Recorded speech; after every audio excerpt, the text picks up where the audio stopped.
కొత్తగూడెం పోయేసరికి ఎంతసేపు అవుతుంది? ఇంకా 5-6 గంటలు పడుతుంది. ఘోరంగా ఎండ కొడుతుంది. విండోలోకి వెళ్ళి ఇట్లా అగ్గడి చంపుతుంది మొహం మీద. అంత ఎట్లనో అయినట్టు అవుతుంది, కడుపులో తిప్పినట్టు అవుతుంది బాబా నాకు. అందుకే చెప్పిన పొద్దున ఏదన్నా వండుకొని తీసుకుపోదామే అని. చెప్తే వింటావా? ఈయనవు ఇక్కడికి వచ్చిన తర్వాత నాకు ఎట్లనో అవుతుంది, కళ్ళు తిరిగినట్టు అవుతుంది అని చెప్తా ఉంటావు. ఇప్పుడు ఏం చెప్తావు? ఇక చెప్పిన మాట వినాలి అప్పుడప్పుడు. వినకుంటే ఇట్టనే అవుతుంది. ఇది ఎండాకాలం, ఏమైనా దగ్గర దూరం పోతానవా? 5-6 గంటల ప్రయాణం చేస్తాను. తిండి ఇట్లా ఏమి తినకుండా ప్రయాణం చేస్తే ఇట్లనే అవుతుంది.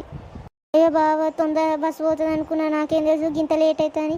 ఈ బస్సు ఏమో గింత మెల్లగా పోతుంది, వడగాళ్ళు ఏమో వస్తానే, చెవుల పొంటి చంపుతానే, మొహం పొడి చంపుతుంది, ఒకటే చల్ల చెమటలు వస్తానే. నాకేం తెలుసు బాబా గింత లేట్ అవుతుందని. అందుకే అప్పుడప్పుడు నేను చెప్పిన మాట వినాలే. ఎప్పుడైనా వింటావా నువ్వు? ఎప్పుడు వినవు. నీకు నచ్చింది నువ్వు చేసుకుంటానే పోతావు. మిగతా వాళ్ళు ఎక్కడికన్నా పోని ఏమైనా కానీ. ఇక ఏం చేద్దాం, ఇలాంటి వాళ్ళకు ఏమీ చెప్పలేము. మళ్ళీ అందులోనూ పొద్దున లేపితే కూడా లేవవు, బద్ధకం. ఇంత బద్ధకం అయితే ఇలా ఒక్కరోజే కదా లేమన్నది. ఈ కొత్తగూడెం పోవాలి, బస్సు పొద్దున్నే ఉంటుంది 5ంటికి అని చెప్పిన, అయినా కూడా లేవవు. ఇట్లయితే ఎట్లా సునీత? బావా ఎందుకట్లా మాట్లాడుతున్నావు?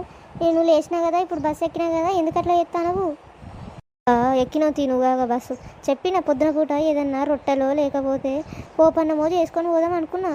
నువ్వైతే లేస్తే కరువుగా ఎంతగానో లేపిన, గంట సేపటికి లేచినావు. కొద్దిగా అయితే ఈ బస్సు కూడా మిస్ అయ్యేది. అంత ఎట్లా నువ్వు అవుతుందో, కళ్ళకు చీకటేసినట్టు అవుతుంది. ఇప్పుడు ఏం చేయలేము, కొద్దిసేపు వండుకో. ఇక అట్లనే అవుతుంది, కానీ ఏం చేయకుండా వస్తే ఇట్లనే అవుతుంది. చెప్పి తినాలి. అందుకే అప్పుడప్పుడు ఎందుకింటో వినవు. నీ పాట నీదే. బావా నేను అండేదాన్నే, కానీ ఎందుకో నాకు మెలకువ రాలేదు. అందుకే నేనేమీ అండి తీసుకురాలేదు. లేకపోతే నువ్వు అడిగిన అన్నీ అండి పెట్టేదాన్ని.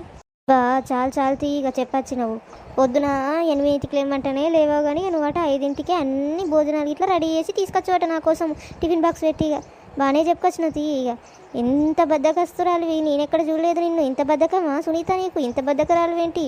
అబ్బా, ఇట్లాంటి పిల్లమైతే ఎవ్వరికీ ఉండకూడదు. కాదండి, లేస్తే మీకోసము రొట్టెలైనా చేసేదాన్ని. సునీత ఇక చెప్పకు నాకేమి. ఇక నేను బాగా నమ్మేశాను, కానీ ఏదో బట్టతలోడు ఇట్లా విగ్గు పెట్టి బట్టతలను కవర్ చేసినట్టు చెప్తున్నావు. నీ బద్ధకాన్ని కవర్ చేసి నేను లేస్తే చేసేదానని. అబ్బా చాలే, ఇక వదిలే. ఇక నీతోని నాకు పెద్ద గణగణ గండమే ఉన్నది.